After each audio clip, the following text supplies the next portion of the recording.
Hello, everyone, and welcome to another reaction video. This concept was related to a comment by Reaper asking for me to react to a theory about the FNAF timeline. So here it is. Now, originally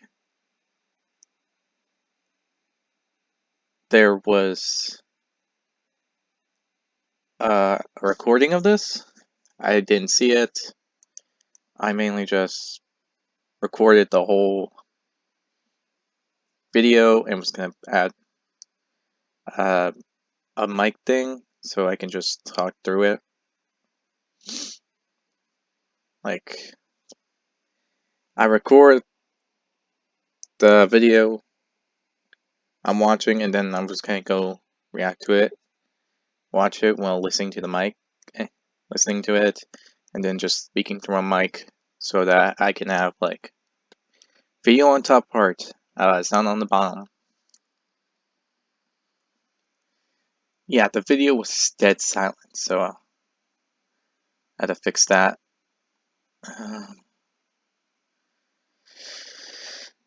Anyway, if you have any video recommendations, be sure to leave it in the comments down below. I'm free to try it. Or, yeah.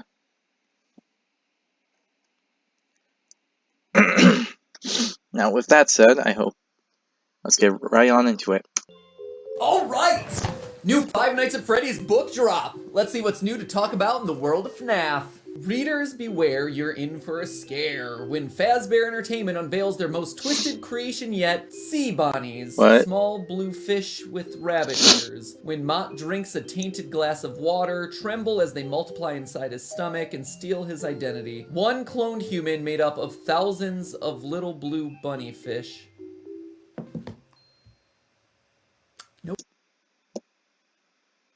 So, it's fish bonnies. What the heck? I don't think I ever saw this book. I heard the other ones, but I haven't heard this one. But, seriously? Bonnie Guppies? Guppies. Oh, now I remember where I heard something similar to that before. But seriously, we go from the main concept, which is dead children inside animatronics. Well, they're souls, but tomato right there. Technically, it's both. Forget it. Then we go to AI stuff, like William Afton, AI co-corruption. Basically, William Afton uploaded himself into a video game. That I can work with. That I can deal with that.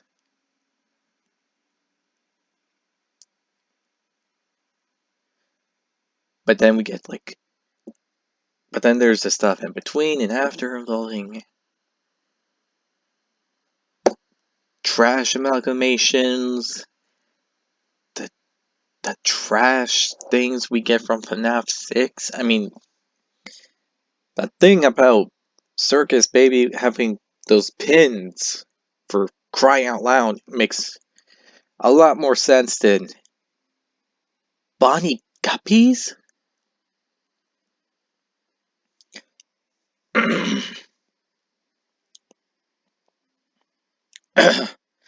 That's just, yeah.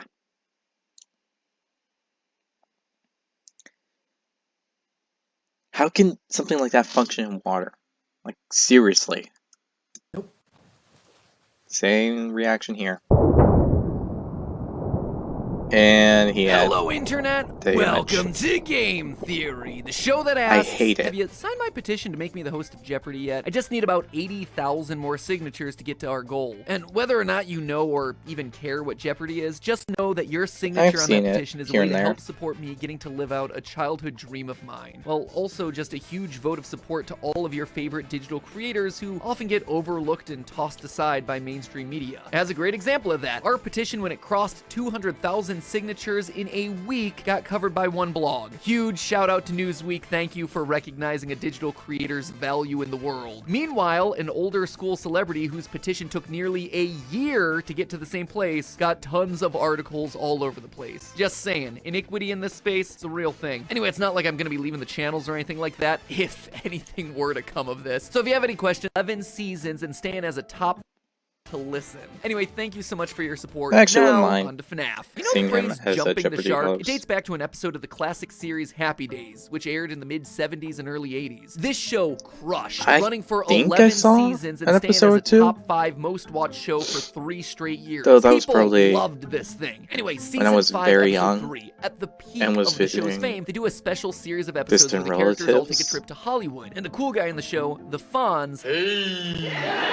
is challenged That to sounds test his familiar. bravery by jumping over a shark on water skis. And as you probably guessed, Okay, he yeah, does that it, complete with actually swim really does trunks sound and familiar. trademark leather jacket. It was a moment that was so ridiculous, so over the top, and so dumb that it single-handedly created the phrase that would forever after be used when a series loses all of its sense. At this point, FNAF, it's jumped all the sharks, just a big ol' shark sandwich, giant tower of sharks right there. The only thing that would make this more sharky would be if it suddenly introduced a shark animatronic. They haven't done that yet, right? Right? Okay, well, there's still time. Those Bonnie Guppies getting dangerously close, just saying. But in all seriousness, over in Bookland, at least we're on the Fazbear same Fright mind series link has just about released that its penultimate concept. installment, and Bonnie it's Guppies. weird. Tiny rabbit guppies that steal your identity. A pink substance called Phasgoo that hunts you down and steals your identity. Animatronics that body swap you in order to steal your identity.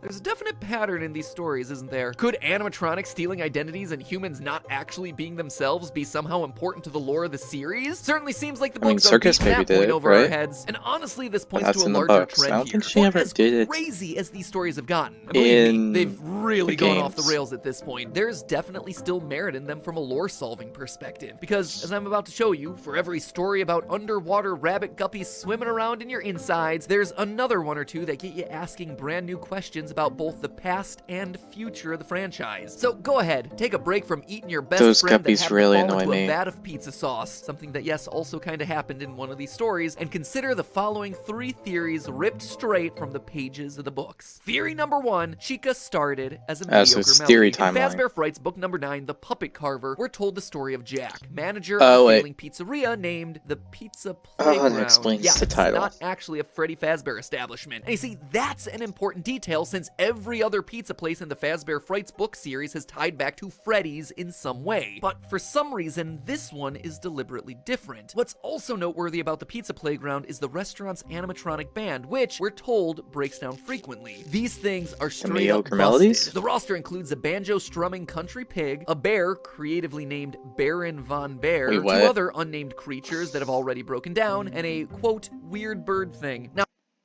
I was actually confused why he was using the mediocre melodies, but are they really in this book? I haven't checked this book.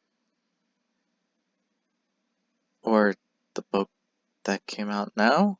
Was there a book that came out now? Yeah, I think there was.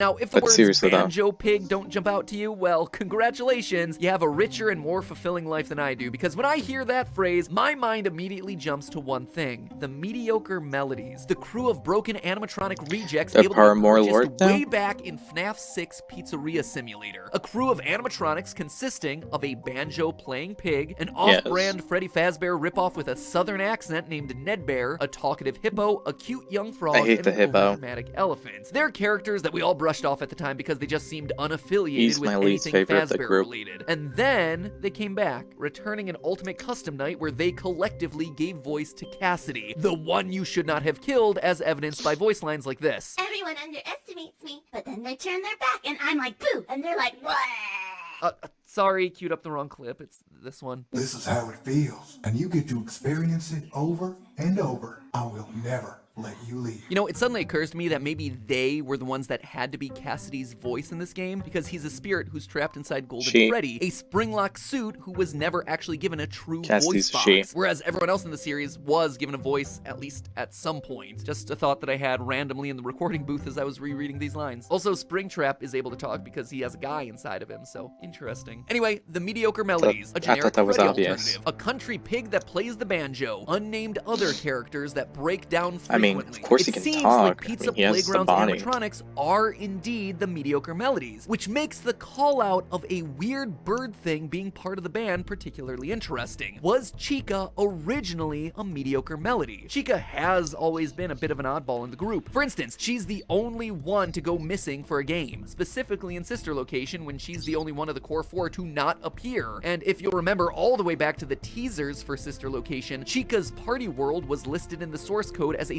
separate establishment away from Circus Baby's entertainment and rentals. We also know that Freddy and Bonnie have been together since their literal golden days, which yes, they have. Had to have been a later addition to the crew. Maybe she was with another band of animatronics the entire time. I mean, even the I see a few flaws with that. Melodies. Something about chicken animatronic wearing a bib just fits better alongside a farm-themed banjo pig and bear with a southern drawl. Kind of makes you wonder where Foxy the pirate comes in now, huh? Anyway, the reason I bring all of this up is that for a long time I've suspected that Chica is the key to the whole timeline of these games. No joke, I've literally had an email in my inbox for years addressed to myself reminding me to follow the missing Chica, since her coming and going from the lineup seems important, but up until now I've never had enough dots to put together in a timeline. We've known for a long time that she was the first to get stuffed with the little girl Susie. Yes, that was true.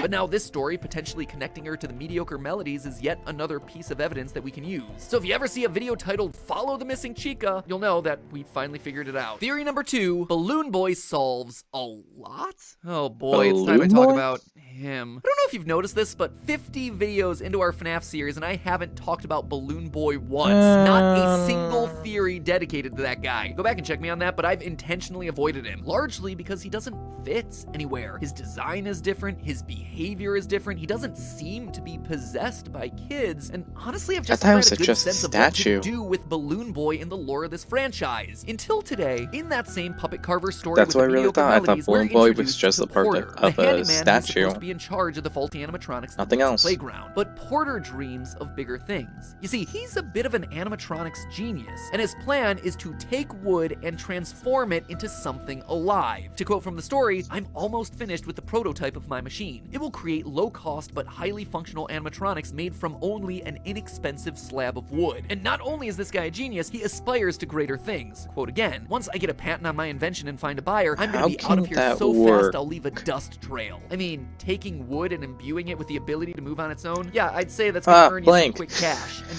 here's the thing, it works. In the story, we see Porter turn a log into an actual moving character, no remnant or Fazgoo required. He flips a switch on its back and it just comes to life. They describe it as resembling the drawing models from high school art class, but specifically call out that were you to put the figure in a fuzzy mean those suit, movable statues that can just pose while having a metal stick attached to it? Animatronic. In short, it feels like this story gives us a lot. First, reading the story felt like reading Henry's origin. A brilliant creator and animatronic inventor just looking for a buyer to partner up with to launch his career. A buyer maybe named William Afton? Seems to me that Henry was a college engineer with a great idea, and his earliest experiments were in the form of these living wooden dolls. This, in turn, explains both Balloon Boy and the mini-renas. Remember, the book described his wooden puppets as resembling the drawing models from high school art class, which, if you're not familiar, are these guys. That is why we have so many living dolls I should know, I took art class. That don't seem to have spirits inside of them, only able to say basic words like, "Hi,"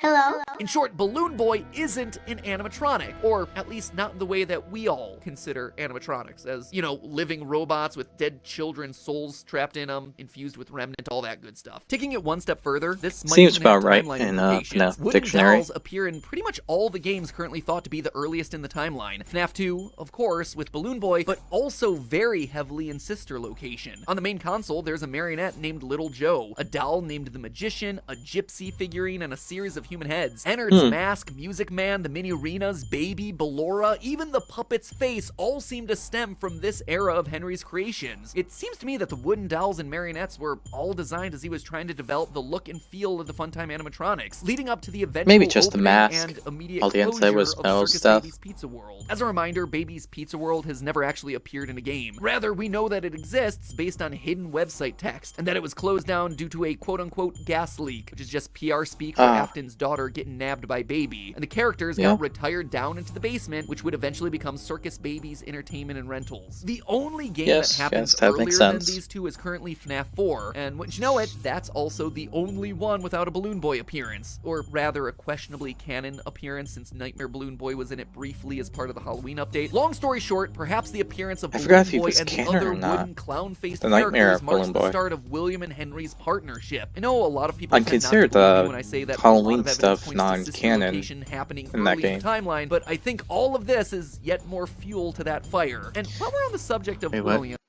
Wait, what was that? but I No. Referring to the creation of sisters locations and animatronics only, the game's events happen later. I can see a few.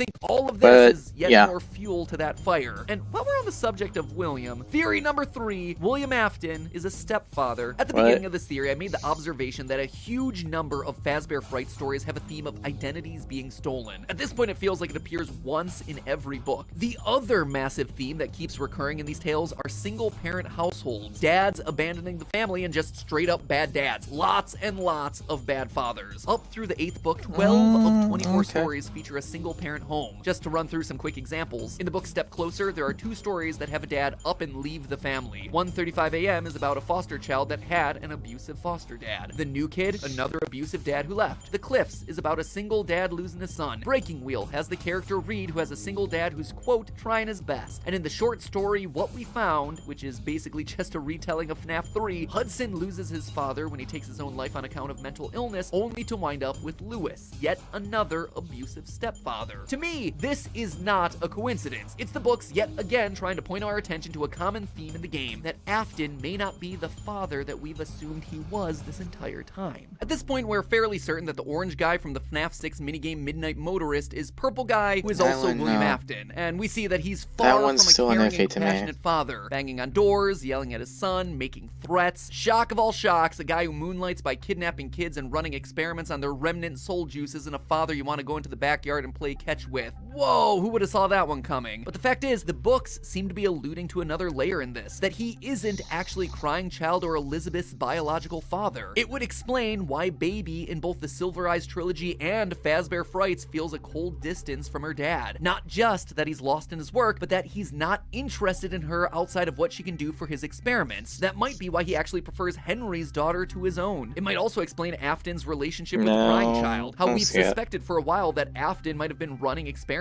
on him, torturing him with animatronics and supervising him with surveillance cameras from his underground office. Taking it one step further, remember that story of Hudson whose dad took his own life? Well, Henry in both Silver Eyes and FNAF World is shown to take his own life. And Hudson in the Fazbear Fright story is a very clear parallel for Michael Afton. So could Michael Afton have started as Henry's son, only to wind up as William's stepson? Think back to the sister location cartoon. No, I don't think so. Vera, the baby isn't mine. An undying vampire in purple repeatedly saying, "He's not my son," in between every night of that game. I mean, it is a big swing when it comes to theories, but I think there's that could mean least multiple some things, I interesting think. parallels there to consider. Supporting this, we've That could be also yet to see possible. any adult females in the Afton household. Now, I've speculated that Ballora's song is about a wife leaving her husband when he can't escape his own grief, but who knows? That song could be related to Henry's grief at the loss of his daughter Charlie. In the original novels, we're shown that Charlie dies, and that Henry loses his mind with grief, leading him to eventually take his own life. What if the line about an empty tomb isn't William's sadness, but rather a song about Henry's? And that in the aftermath of his death, his kids go to William, his partner. Oh yeah, speaking of Charlie, did you know that the puppet's name officially was Coils the Clown for a while? Wait, So really? Jump for Tickets were introduced to a character named Coils the Clown who, quote, has a lanky body with lemon and lime stripes. It has long arms, 3 Oh fingers, my gosh, and a are face you that serious? looks like This a would be crescent moon hilarious that if it turns was upside true. when it's sad. And just like the security puppet in Is the this game, canon? Coils the Clown is Scott, canonically can you tell us responsible if it's for roaming canon? around the restaurant looking for intruders and gets sad when a child dies accidentally on his watch. Again, like everything with all the books, there's definitely some changes that have been made, but the thought of the puppet having an actual name and that name being funny like Coils the Clown made me pretty happy, even though it was a small thing. So there you have it, friends. 3 more enjoyed it. theories to chew on down in the comments below and on the Game Theorist subreddit. You can bet that I will be reading all of your thoughts, so make sure you keep them coming. I don't know if any of these will lead to massive lore revelations, but hey, they were things that I thought were at least worthy of calling out and thinking about. And all of this is without even mentioning the stuff that's happening around Security Breach. I mean, have you seen the new images coming out of their secret website? It's pretty terrifying stuff. Still early days to be Seen the sure over trailer? there, which is why I didn't want to comment on any of that yet, but you can bet that we're starting to get close to the actual release of a game in this game franchise. FNAF season is upon us yet again, and finally I'll have a game to talk about rather than more books. So stay safe and watch out for any misfiring animatronics tied to security databases. In the meantime, remember, it's all just a Ugh, theory. A that's creepy. game theory. Thanks for watching. You know, we joke about it a lot on the channels, but FNAF really has taken over my life. I mean, if I'm not gonna scour all 10 Fazbear Frights books for lore the second they're released, then who's gonna? Recently, though, I've been trying to broaden my horizons by consuming content that isn't FNAF related. I know, shock of all shocks. I'm actually dipping my toe into the world of modern independent cinema. You know, things like Willy's Wonderland, the Banana Splits movie. Wait, oh, isn't that shoot. Well, Haunted animatronic Pizzeria one? inspired or not, today's sponsor, NordVPN, is here to connect you with your favorite content from around the world. Nord is the trusted online security solution used by hundreds of thousands of Canada yet again, and animatronic horror is streaming for free on Netflix. In the description below, or going to nordvpn.com/MattPat. And /MattPat with the offer. Alright. Time to get into this.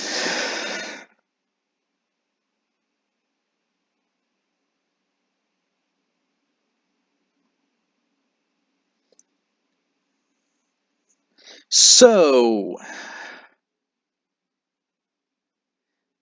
I don't know how to go into this.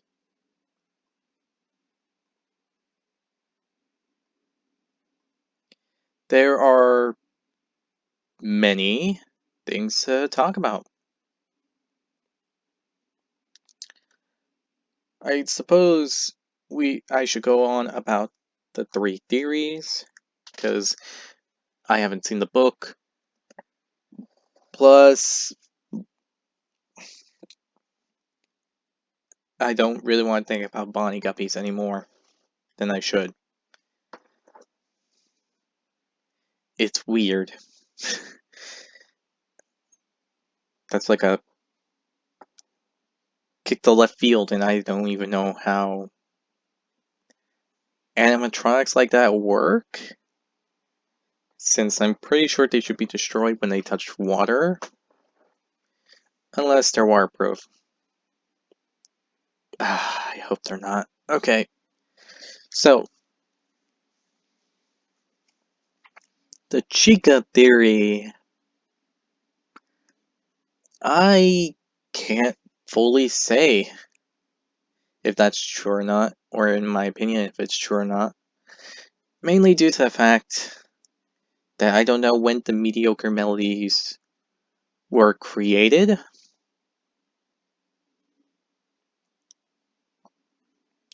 It honestly doesn't make sense unless I know, or if we all know, when the mediocre melodies were made.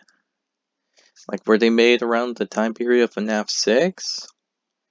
Or before that, like around FNAF 2 or something? Like, they were supposed to be a great idea, and after seeing the end results, didn't really like it, and just got rid of them. But, remade Chica and reprogrammed her, remodeled her, so that she can join the main group, which is Freddy and Bonnie. Like, I would like to actually hear how Foxy became a part of the group, but without knowing when the mediocre melodies are made, it just puts a pin on this. A loose pin, to be honest. The Balloon Boy theory, in my opinion, I think that's fully true.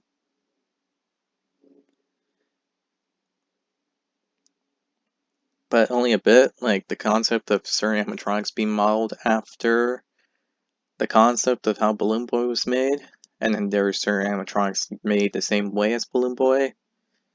Yeah, I can see it. Heck, I can actually agree with it. But the problem to all this is,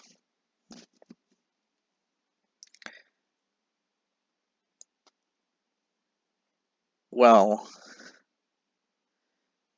the concept of Henry owning the whole place of sister location. I don't think that's true. William is a part of it and all that. So I say that if I had to scale the Balloon Boy theory, I would have to say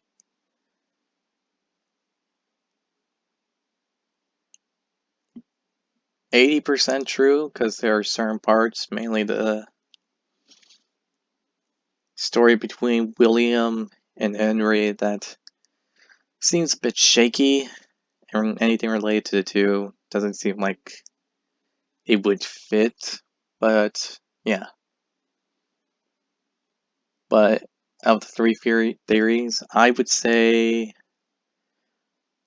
the Balloon Boy one is more likely to be true, in my general opinion.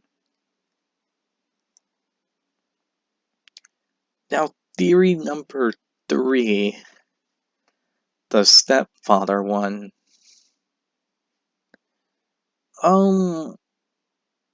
No. Out of the 3 theories, I feel like this one is about the least likely to be true. The Chica one makes more sense, and it's more higher of being true than the stepfather one. A, because let's start with the whole him having a significant partner and relationship thing.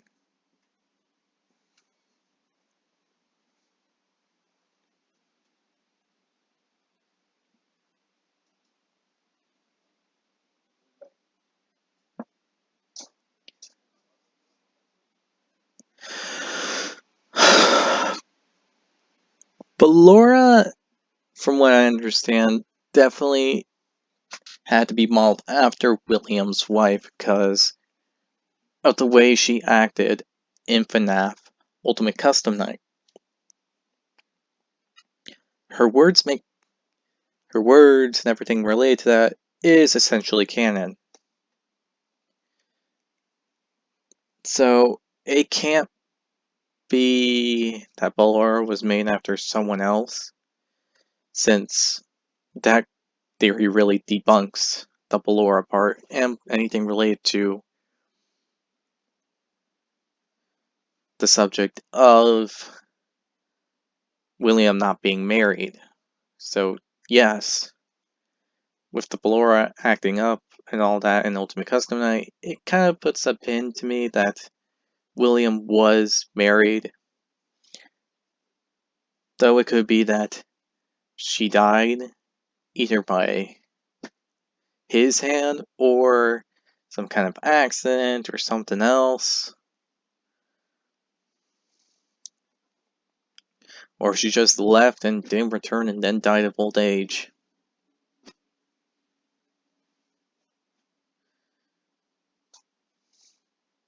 Yeah, this is what I think happened. It has to be one of those.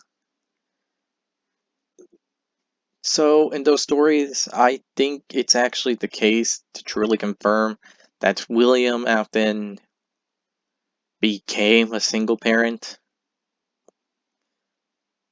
Though the when is a curious one. It could have been after Elizabeth Afton, and speaking of her, she has to be real, because if William didn't have a wife, then the whole killing thing must have happened a bit after, because I highly doubt she would approve of him killing, unless she is as crazy as him or a simp.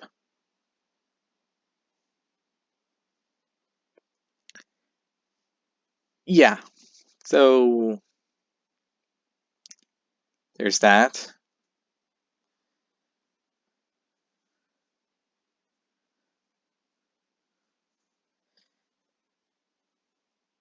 And if they did have a happy and related and good marriage, then Elizabeth Afton is supposed to be canon, and she really is William Afton's daughter.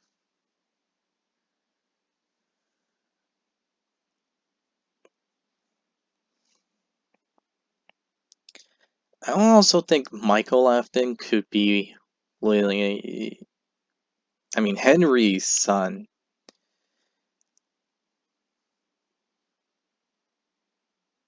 because his death was supposed to be around when Charlie died, but he was around Cece, so unless Cece is Henry's son, and I highly doubt that.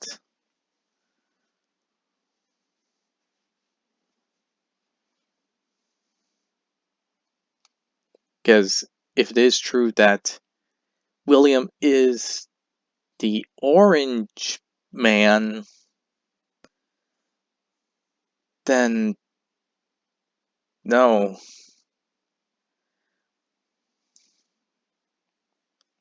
Because Charlie is supposed to die that night.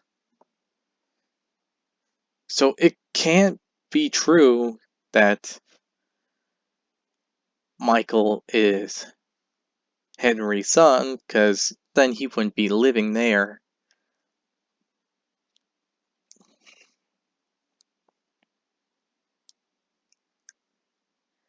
Might be true in the games. I mean, not the games, the books. All these stuff could be the case in the books, but the games and the books are two different continuities. Like, seriously, you can't just say this one concept is the same as this.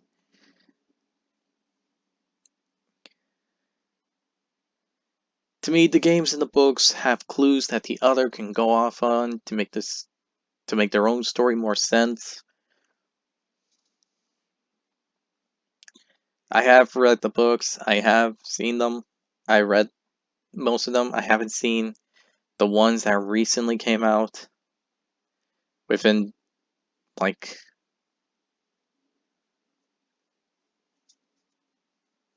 basically when school started again for most people. I haven't seen any of those books since. To find out that there's probably 2 new ones out there, I didn't know.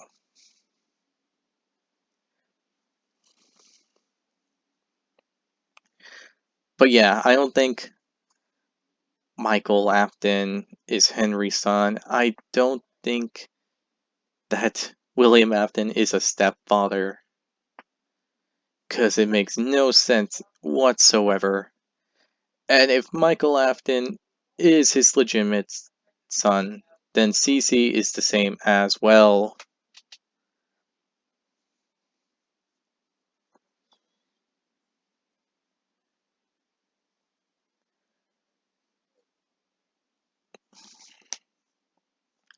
Meaning, I have to really debunk the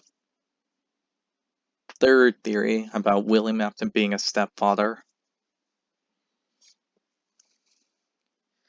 It just seems the most least likely to be so, considering what clues we found in the other games. Heck, we found out Circus Baby's Emporium belonged to William Afton.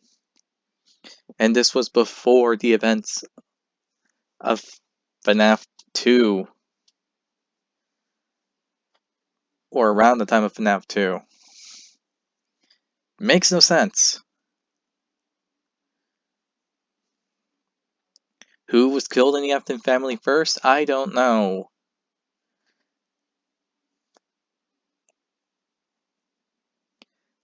I say it's Elizabeth. Some other people might say it's Cece. Some might say it's their mother and William's wife. I can't say. There's not a lot of clues related to that subject.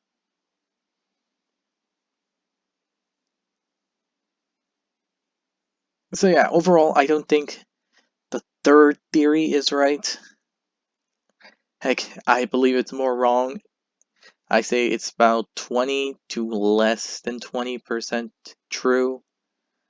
There might be a thing that I don't know that could be true. So that's why I'm saying like that.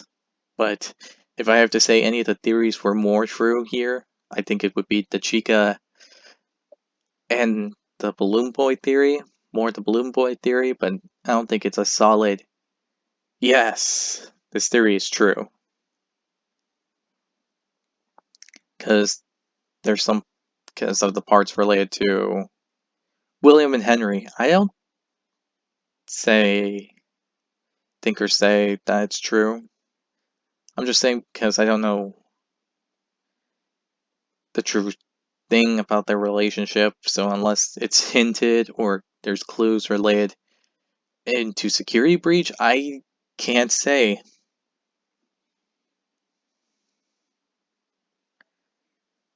Now, with that said, if you have any video recommendations that I can react to, be sure to leave it down in the comments below. I will check on to that as soon as I can.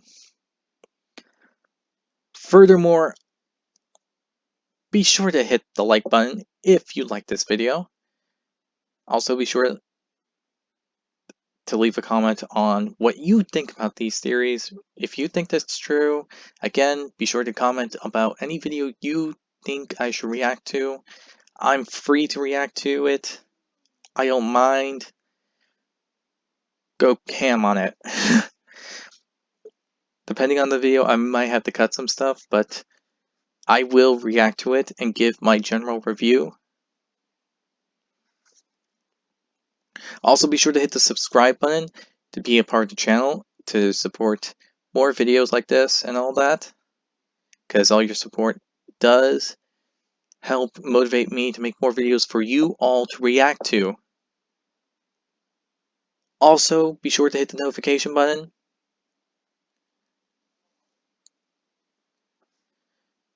because it just notifies you when a new video comes out. YouTube's not gonna tell us unless we hit this bell. It's crazy that it's there, but yeah, it's to help us get notified immediately when a new video comes out. So be sure to hit it. You'll know when the like, the subscribe, and the notification button are active if their color changes. So if it's red for the subscribe button, be sure to hit it to be subscribed. If the like button's not blue, hit it and it'll be blue. The notification button, it's supposedly white. I haven't checked. My YouTube's dark colored, so it's like a dark grayish to whitish bell for me, so yeah.